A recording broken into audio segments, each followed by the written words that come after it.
Zikr insonni najotga olib boradigan eng ishonchli yo'l. Zikr mu'minlar uchun shifo va rahmat. Zikr jannat ko'chatlarini ko'paytirishlik. Zikr amallarning eng yengili, eng yaxshisi, eng osoni. Zikr balolarni ko'tarilishiga sabab. Zikr xayriyatni kelishiga sabab, rizqini barakotli bo'lishiga sabab. Zikr shaytonning vasvasasidan qo'rg'on. Zikr mashaqqatlarni ko'tarilishiga sabab. Kimi hayotida mashaqqat yo'q?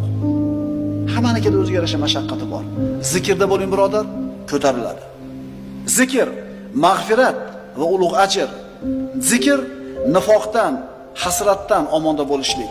Zikr Alloh subhanahu va taoloning roziligi. Alloh subhanahu va taolo siz bilan bizni o'zi yaxshi ko'rgan zokir bandalardan qilishligini so'raymiz.